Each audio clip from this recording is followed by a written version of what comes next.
তেতিয়াহ'লে এতিয়া ডিজিপি ক'ত গ'ল? যিজন ডিজিপিয়ে কৈছিলে যে কেলেংকাৰী হ'লে পিঠি ফালি দিম, এতিয়াতো পিঠি ফালিব লাগিছিলে মুখ্যমন্ত্ৰীৰ, তেওঁক এৰেষ্ট কৰিব লাগিছিলে।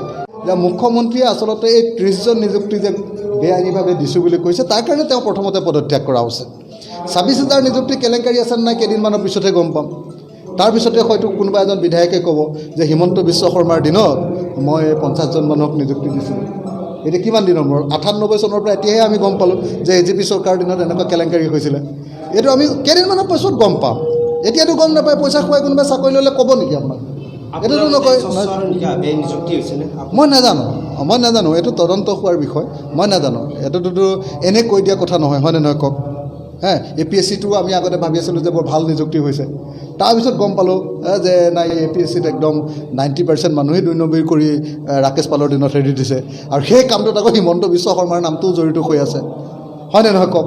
গতিকে যিজন মানুহে সকলো ঠাইতে এনেকুৱা ধৰণৰ নিযুক্তি কেলেংকাৰী কৰে, তেওঁ মুখ্যমন্ত্ৰীত্বৰ দিনত ভালকৈ নিযুক্তি দিছে বুলিনো আগতে কেনেকৈ ভাবি বহি থাকিম? এতিয়া মই বিজেপি চৰকাৰে কৈছিলে যে 31 মাৰ্চ 2022 তাৰিখৰ ভিতৰত 1 লাখ নিযুক্তি দিব, আৰু মুখ্যমন্ত্ৰীয়ে মোক বিধানসভাত কৈছিলে যে এই 1 লাখ নিযুক্তি দিয়াৰ যিখন সভা হ'ব 1 লাখ মানুহৰ চাকৰি, সেই সভাখনত মোক মাতিব, আৰু লগতে বিৰোধী পক্ষৰ আমাৰ দলপতিকো মাতিব, আৰু সেই সভাখনত মোৰ কাৰণে মঞ্চত এখন ছিট থ'ব, আৰু সেই সভাখনত তেওঁ 1 লাখ নিযুক্তি দিলোঁ বুলি ঘোষণা কৰিব।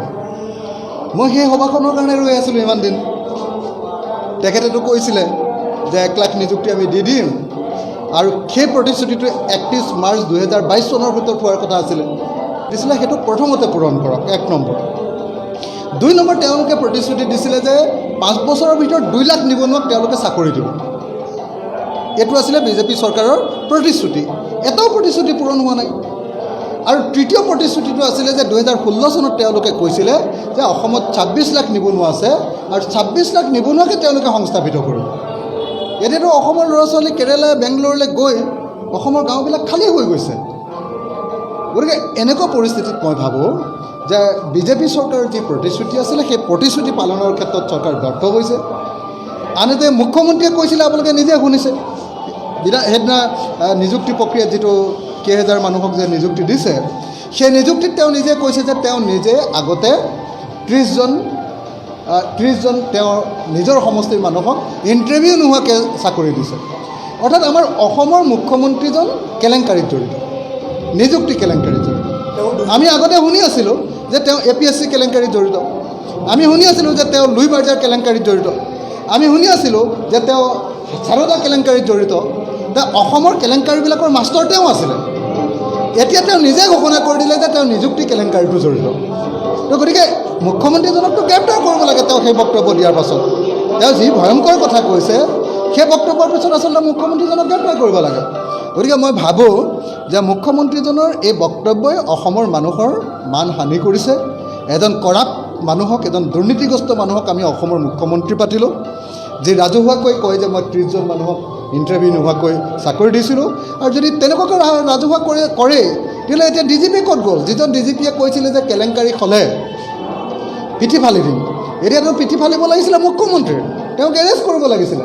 এতিয়া মই মুখ্যমন্ত্ৰীক এই মুহূৰ্তত মই আচলতে তেওঁতো কৈছিলে যে তেওঁক কৈছে যে নিযুক্তিত যদি কিবা কেলেংকাৰী হয় তেতিয়াহ'লে মই পদত্যাগ কৰিম, চৰকাৰ ভাঙি দিম।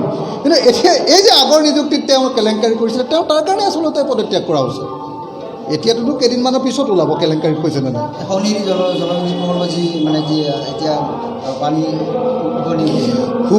নামনি সোৱণশিৰি জলবিদ্যুৎ প্ৰকল্পটো অসমীয়া মানুহৰ কাৰণে এটা জলবোমা। এইটো যিকোনো প্ৰকাৰে বন্ধ কৰিব লাগিব, নহ'লে অসমীয়া জাতি নাবাচে। আৰু সোৱণশিৰি বান্ধ হৈ যোৱাৰ পাছত অৰুণাচল প্ৰদেশত ইটোৰ পিছত সিটো বান্ধ হ'ব, ভূটানত ইটোৰ পিছত সিটো বান্ধ হ'ব, ভূটানতো বনাই আছে। গতিকে নামনিখন ধ্বংস কৰি পেলাব সম্পূৰ্ণৰূপে ভূটানৰ প্ৰকল্পবিলাকে, আৰু উজনিখন ধ্বংস কৰি পেলাব সম্পূৰ্ণৰূপে অৰুণাচলৰ প্ৰকল্পবিলাকে। গতিকে এই মুহূৰ্তত অতি স্পষ্ট কথা যে নামনি সোৱণশিৰি জলবিদ্যুৎ প্ৰকল্পটো ভাঙি দিব লাগে। नोंथाङा गोबां रां आर्जिनो गोसो जादों नामा?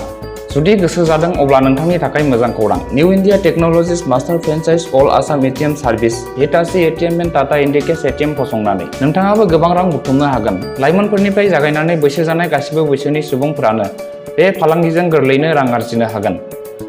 नोंथांनि गामियावबो बे एटिएम मेसिनखौ फसंनानै नोंथाङाबो मुलाम्फा मोननो हागोन।